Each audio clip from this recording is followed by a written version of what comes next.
कभी सोचा है कि जब जिंदगी में आखिरी पलों में होगे तो क्या सोच रहे होगे? क्या रिग्रेट होगा आखिरी दिनों में? और कौन सा काश लेकर आकाश में विलीन हो जाओगे? ऐसे ही सवाल ऑस्ट्रेलिया के एक नर्स अपने हॉस्पिटल में आए उन पेशेंट से पूछा करती थी जो किसी ना किसी बीमारी की वजह से मरने वाले थे।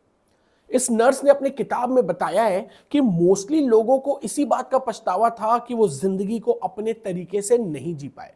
कुछ को लगा काश मैं इतना ज्यादा काम नहीं किया होता तो खुद को वक्त दे पाता, और कुछ को यह भी रिग्रेट रहा कि उन्होंने खुद को सही तरह से लाइफ में एक्सप्रेस नहीं किया या अपनी भावनाएं व्यक्त नहीं की। यह भी दुख था लोगों को कि वो अपने दोस्तों और परिवार के साथ बहुत ज्यादा वक्त नहीं बिता पाए। और सबसे कॉमन रिग्रेट था खुश न रह पाने का। मैं जब इस ऑस्ट्रेलियन नर्स के किस्सों के बारे में सुन रहा था ना, तो मैं भी एक्सपेक्ट कर रहा था कि किसी ने तो कहा होगा कि काश मैं और भी ज्यादा पैसा और ज्यादा बैंक बैलेंस प्रॉपर्टी छोड़कर मरता, या कोई तो सरदार खान होगा जिसकी जिंदगी का मकसद रिवेन्यू होगा। पर नहीं, आखिरी वक्त का सबसे बड़ा पछतावा है अपनी जिंदगी अपने हिसाब से न जी पाना। और ये हम क्यों नहीं कर पाते? क्योंकि पूरी जिंदगी हम खुद को दूसरों के चश्मे से देखते हैं। सोशल मीडिया पर फोटो भी इसलिए लगाते हैं कि सबको लगे कि मैं बहुत खुश हूं, और सोसाइटी भी उतनी ही खुश होती है। स्टैंडर्ड्स बदल जाते हैं जब आप कुछ अलग करने लग जाते हो। एक लड़का जो इंजीनियरिंग की पढ़ाई कर रहा है, वो अगर लाइफ में एवरेजली भी परफॉर्म कर रहा होगा ना, तो सोसाइटी को एक्सेप्टेबल होगा। उससे कोई रोज नहीं पूछेगा कि बेटा तुम तो सत्या नडेला नहीं बन पाओगे, तुम अब्दुल कलाम कब बनोगे। बट अगर कोई लड़का गिटार लेकर म्यूजिक बना रहा है, तो कोई मुंबई में रहकर स्ट्रगल करके एक्टर बनना चाह रहा है, तो उससे जरूर लोग ये पूछते रहेंगे कि कहीं दिखते तो हो नहीं बेटा टीवी या फिल्म में। वो काला कलूटा नाटा भी टीवी में दिख गया, तुम कब दिखोगे? क्यों भाई, क्रिएटिविटी भी एक प्रोफेशन है ना, जहां हर कोई टॉप मोस्ट परफॉर्मेंस तो नहीं हो सकता। हो सकता है कि वो जूनियर आर्टिस्ट ही बन गया हो, नॉट दैट पॉपुलर, बट अपना करियर ठीक ठाक चला रहा हो और लाइफ में आगे बढ़ रहा हो। माई एडवाइस इस, कभी भी ना इमेज क्रिएशन के चक्कर में मत पड़ो। रियलिटी को एक्सेप्ट करने से ही उसे बदल पाओगे, या हो सकता है ये समझ आए कि रियलिटी उतनी भी बुरी नहीं है। तुम्हारे हाथ में असली टाइटन वॉच भी ज्यादा अच्छी लगती है बजाय नकली रोलेक्स के, क्योंकि नकली रोलेक्स पहनकर तुम सिर्फ उन्हें इंप्रेस कर सकते हो जो हल्के लोग हैं और जो घड़ी की पहचान नहीं रख पाते। पर असली टाइटन को कोई पहचान भी लेगा तो तुम अपनी उस आइडेंटिटी को ओन कर पाओगे। रतन टाटा जी जब दिवंगत हुए तो एक लड़का उनकी अंतिम यात्रा में सबसे आगे चल रहा था। शांतनु नाम था शायद उसका।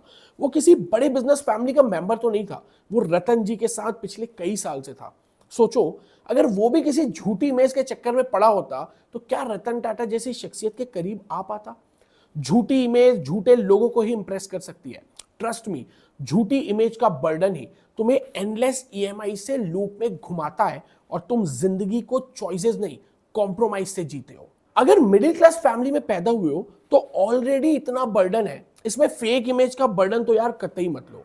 बड़े बड़े कॉर्पोरेट्स में मामूली सी सैलरी पर दिन रात सिर्फ इसलिए मत खटो कि छोटे से शहर में बैठे तुम्हारे चाचा जी मोहल्ले भर में गाना गा पाए कि मेरा भतीजा फला शहर में रहता है।